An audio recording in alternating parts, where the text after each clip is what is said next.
जगभरात जेन्झीमध्ये राजकारणाविषयी प्रचंड नाराजी असताना पुण्यात मात्र याच वयाचे नेतृत्व करणारी 22 वर्षांची सई थोपटे ही तरुणी नगरसेविका झाली आहे। MBA करत असतानाच राजकारणामध्ये पदार्पण करत तिनं हे यश संपादित केलंय।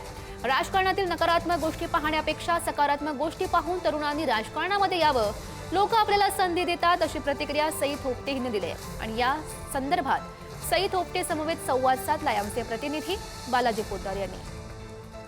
नगरपालिकेमध्ये वयाच्या 22व्या वर्षी जेनजीचं नेतृत्व करणारी सई जी आहे ती आता नगरसेवक होते। आपल्यासोबत सई आहे आणि नेमकं तिच्या भावना काय आहेत हे जाणून घेऊया। हे क्षेत्र राजकारणाचं जे आहे ते तरुणांसाठी नाही, आपलं करिअर, आपलं ध्येय पूर्ण करण्याच्या काळात तू ऐन निवडणुकीला सामोरं गेली, जिंकून आलीस, तुझं अभिनंदन। नेमकं हे कधी वाटलं असं करावं आपण? धन्यवाद। पहिलं तर मी खरं तर शिक्षण घेत असतानाच खरं तर अभाविपचं काम सुरू केलं आणि ते काम करत असताना समाजात उतरून काम केलं, विद्यार्थी चळवळीत काम केलं, विद्यार्थ्यांच्या अडीअडचणी सोडवणं असेल, अनेक आंदोलनामध्ये सहभाग घेतला, कार्यक्रम, बऱ्याचशा उपाययोजना राबवल्या।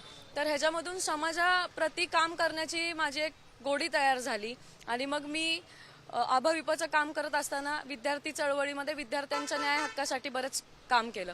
त्यासोबतच माझे वडील प्रशांत थोपटे हे बालपणापासूनचे राष्ट्रीय स्वयंसेवक संघाचे स्वयंसेवक द्वितीय वर्ष शिक्षक आहेत आणि त्यांनी बऱ्याच वर्षांपासून आधार फाउंडेशनच्या माध्यमातून बरेचसे लोकांची सेवा केली आहे। ह्या प्रभागाच्या नागरिक असतील, 2019 पासून ते समाजासाठी काम करतायत, झटतायत आणि आपलं जनसंपर्क कार्यालय बऱ्याच वर्षांपासून 5 वर्ष झाले, तर बरेचसे आपण शासकीय योजना लोकांपर्यंत पोहोचवण्याचं काम केलं, त्यांना जी काही गरजू लोकांपर्यंत पोहोचून त्यांच्यासाठी काम करायचा प्रयत्न केला।